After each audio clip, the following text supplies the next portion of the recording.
नमस्कार दोस्तों, मैं निखिल कुमार हमारे यूट्यूब चैनल पर आपका स्वागत और अभिनंदन करता हूँ। अपन पढ़ रहे थे रासायनिक अभिक्रियाएं। रासायनिक अभिक्रियाओं के तहत पिछली क्लास में अपने पढ़े थे संयोजन अभिक्रिया, वियोजन अभिक्रिया, विस्थापन अभिक्रिया और द्विविस्थापन अभिक्रिया। आज अपन उससे अगले वाली अभिक्रिया पढ़ेंगे।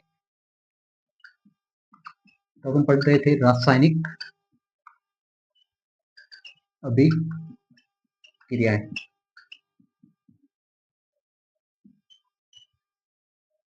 अगली हेडिंग डालिए मंद रासायनिक अभिक्रिया। आपको नाम से ही पता चल गया होगा कि मंद रासायनिक अभिक्रिया क्या होता है। मंद का अर्थ होता है धीरे धीरे, धीरे धीरे, यानी कि ऐसी रासायनिक अभिक्रिया है जो कुछ यानी कि कई समय के बाद संपन्न हो, यानी कि पूर्ण होने में कुछ समय लो, यानी कि ज्यादा समय लो, वो मंद अभिक्रिया कहलाती है। जैसे जंग लगना, उदाहरण के लिए लोहे पर जंग लगना। लोहे पर जंग लगने की क्रिया में क्या होता है, तो लोहा होता है वो वातावरण में उपस्थित नमी जो वाष्प के रूप में होते हैं और ऑक्सीजन के साथ क्रिया करके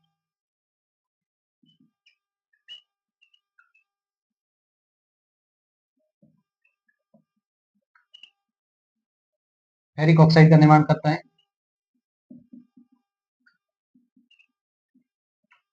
ये क्या है, जंग कहलाता है। जो संतुलित करने के लिए इसके आगे टू लगाते थे।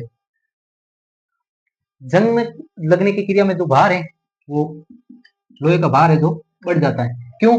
क्योंकि पहले जो लोहा होता है वो अकेला होता है और ये वातावरण में उपस्थित नमी और ऑक्सीजन से क्रिया करके फेरिक ऑक्साइड का निर्माण करता है और इसके भार में वृद्धि हो जाती है। और जंग लगने की क्रिया में पदार्थ जो लोहा होता है ना, उसकी क्षमता में यानी कि क्वालिटी में तो कमी आ जाती है, लेकिन उसके भार में वृद्धि हो जाती है और द्रव्यमान है अपरिवर्तित रहता है। द्रव्यमान है वो अपरिवर्तित रहता है।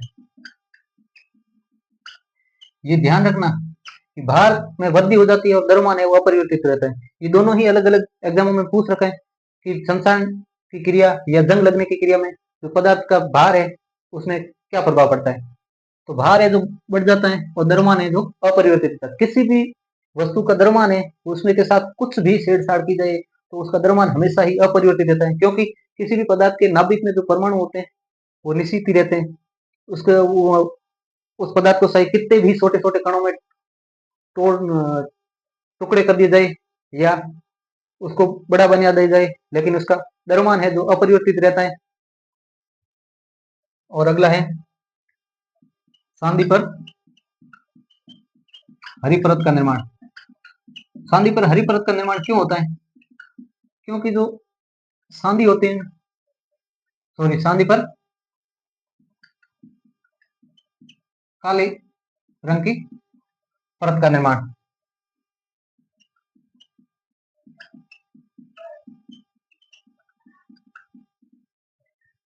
क्या होता है कि सांदी है जो वातावरण में उपस्थित हाइड्रोजन सल्फाइड और ऑक्सीजन के साथ क्रिया करके हाइड्रोजन सल्फाइड और जल का निर्माण कर देती है। इस हाइड्रोजन सल्फाइड के निर्माण के कारण, सॉरी, सिल्वर सल्फाइड के निर्माण के कारण, इस सिल्वर सल्फाइड के निर्माण के कारण ये जो सांदी पर काले रंग की परत हो जाती है, काला रंग।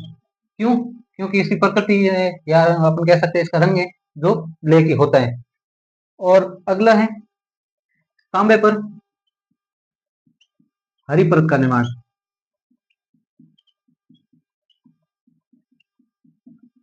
इसमें क्या होता है कि तांबा है तो वातावरण में उपस्थित कार्बन डाइऑक्साइड और ऑक्सीजन और जल के साथ क्रिया करके सारी कॉपर कार्बोनेट का निर्माण करता है।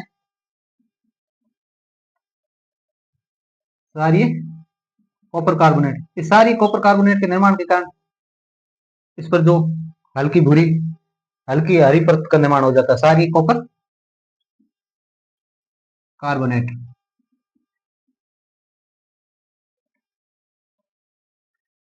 ये अभिक्रिया है जो मंद होने वाली अभिक्रिया है।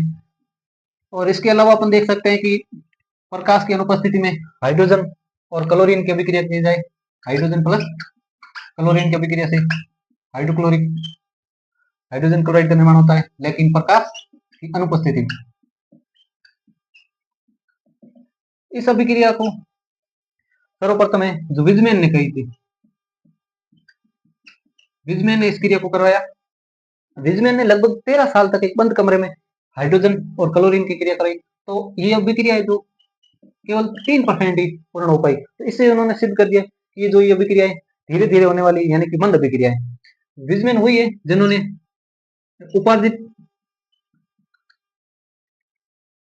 उपार्जित लक्षणों के सिद्धांत का खंडन किया था।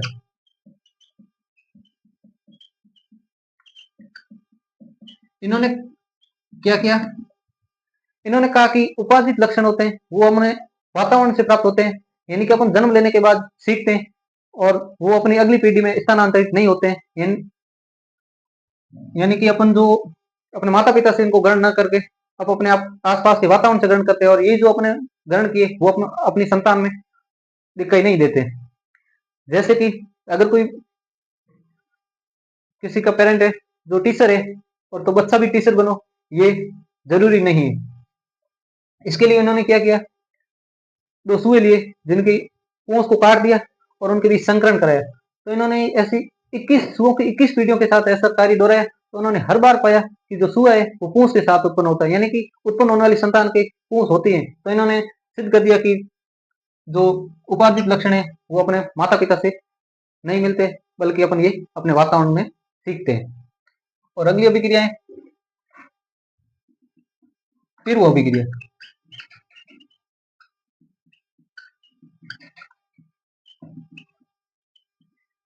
पिरुव अभिक्रिया मतलब ऐसी अभिक्रिया जो बहुत ही कम समय में यानी कि कुछ ही सेकंडों या मिनटों में पूर्ण हो जाती है, वो पिरुव अभिक्रिया कहलाती है। जैसे प्रकाश संश्लेषण की अभिक्रिया, ये है जो कुछ ही समय में ग्लूकोज का निर्माण कर देती है। जैसे कि वातावरण में उपस्थित कार्बन डाइऑक्साइड और जल से क्रिया कर प्रकाश की उपस्थिति में और क्लोरोफिल की उपस्थिति में ग्लूकोज और ऑक्सीजन को मुक्त कर देती है। और अगली इसी को अगर अपन हाइड्रोजन और क्लोराइड को प्रकाश की उपस्थिति में करवाया जाए तो ये कुछ ही सेकंडों में संपन्न हो जाती है। तो ये एक पिरुव अभिक्रिया का उदाहरण है। अगली हेडिंग डालिए उदासीनीकरण अभिक्रिया। उदासीनीकरण अभिक्रिया से तात्पर्य है कि अम्ल व क्षार परस्पर क्रिया करके लवण व जल का निर्माण करते हैं। उदासीनीकरण यानी कि न्यूट्रलाइजेशन रिएक्शन। उदासीनीकरण से तात्पर्य है कि अम्ल व क्षार परस्पर क्रिया करके लवण और जल का निर्माण करते हैं। यानी कि अम्ल के रूप में अपन हाइड्रोक्लोरिक अम्ल और क्षार के रूप में NOS उदाहरण के रूप में ले, तो लवण है जो सोडियम है Cl के साथ क्रिया करके NaCl लवण का निर्माण कर देता है और जल का निर्माण कर देता है। इसको अपन कहते हैं सोडियम क्लोराइड। ये नमक का रासायनिक सूत्र है। और अगली हेडिंग डालिए सेपी अभिक्रिया।